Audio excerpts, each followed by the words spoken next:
Thank you. Thank you.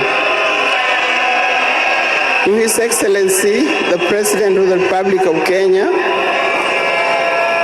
His Excellency William Samoei Ruto, and Her Excellency Lady Rachel Ruto, the former President Uhuru Kenyatta,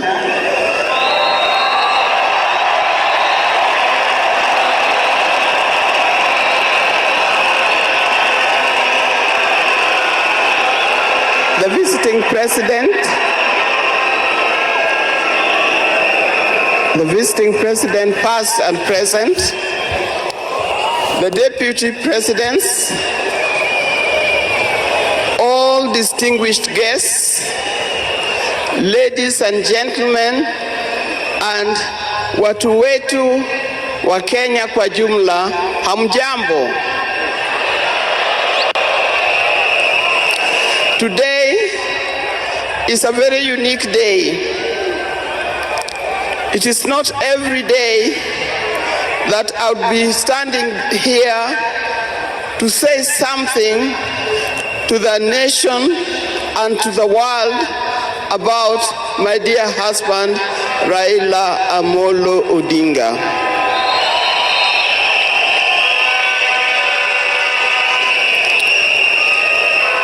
For those who don't know me, I've got a very long name. They call me Canon Dr. Ida Betty Odinga EST. Now, these names don't just come like that, but they are names that are given. I cannot forget the name that the public has given me called Min Pin.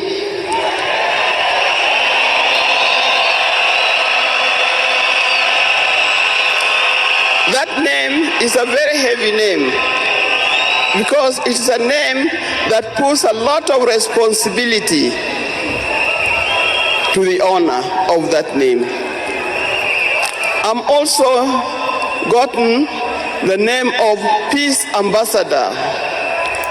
And for that reason, even before I say something else, I'd like to say something about peace. One thing that I know that Raila stood for, and he keep on repeating, is that we need peace in our nation, we need peace in our homes.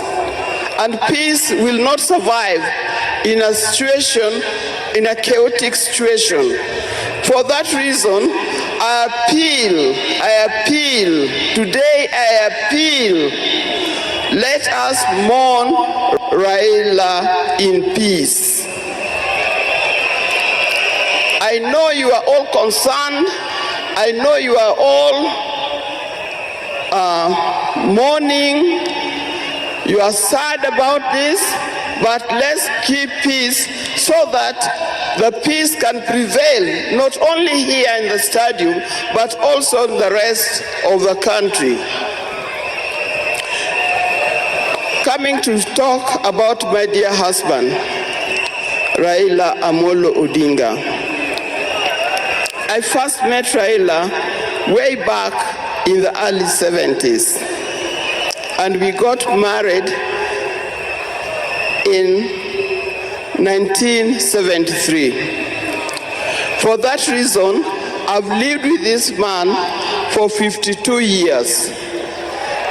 Many of the people that I see or who are in this stadium could have easily be our children. No wonder you call him Baba. That name did not come from nowhere, but came from the experience and the life that he has lived with and relationship that he has had with some of these people. During our union, we were blessed by 4 children. First, the first child was called Fidel Castro Odhiambo Odinga. When Fidel was born, I was a bit hesitant the way he gives the name. I say, why do you call him Fidel? Then he said he was a great admirer of Fidel Castro, and therefore he named his first child Fidel Castro Odinga. Later, we had the second child, Rosemary, and here again, Rose is the name of my mother, and Mary is the name of his mother. We combined the two names together, and we called the child Rosemary. It also has a meaning to us. When it came to the third one, and he named after his best friend and his cousin called RAILA Kembo, with whom they shared the name. So we ended up with RAILA Oginga Odinga. Last, there was a big gap, and I'll explain to you. Last came the fourth child. The fourth child, when I went to the hospital, and you know those mothers, or you know, you end up somewhere in labor ward. And I was watching the television. And on the television, that's the time when Nelson Mandela had come out of prison. It was he's been there for 27 years.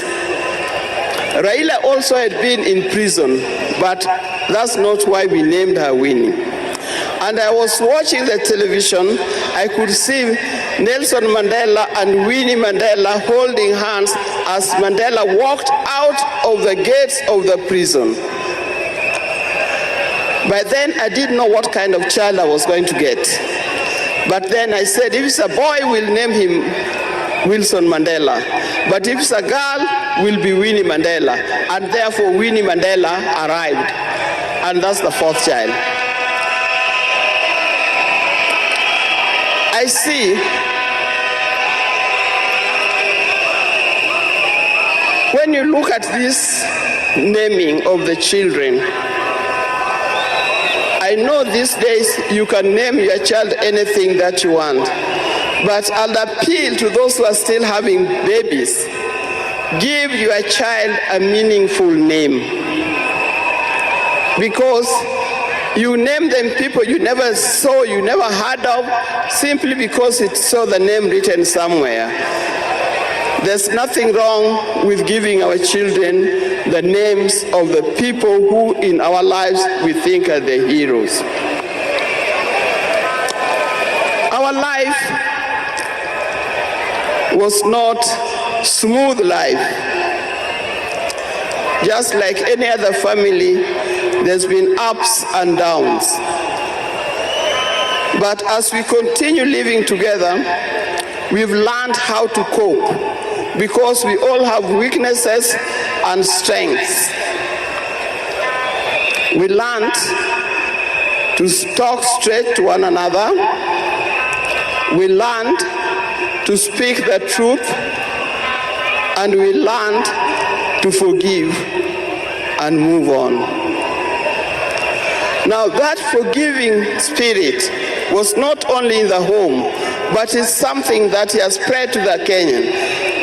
You've seen how many times he has tried in the elections, but that forgiveness is paramount. So please don't carry grudges from one generation to another and from one group to another. We are all Kenyans. We are all Kenyans. We are sisters and brothers. We must learn to forgive easily and build together Kenya.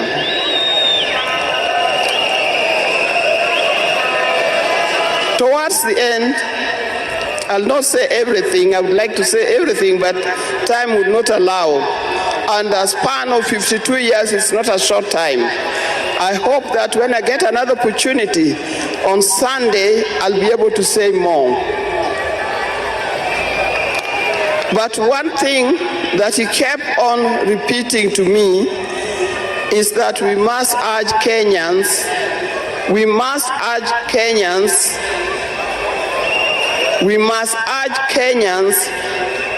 to live in peace.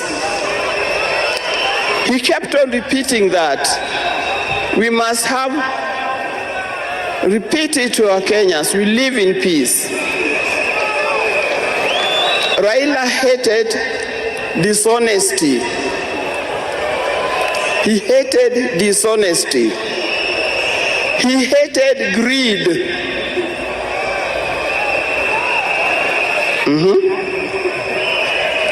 The greed that have affected the main fabric of our society. The greed that leads to stealing from the public coffers. The greed that leads to corruptions. That's the kind of thing that Raila would not have liked to see. So, you people, you Kenyans, I'll tell you more. But I thank you, those who have come and those who are watching us from other places. I thank you for standing with this family. I thank you for being here for us. And I thank you for helping us to mourn Raila. May his soul lie in eternal peace. And for the people of Kenya, I wish you well, thank you, and may God bless you. Thank you.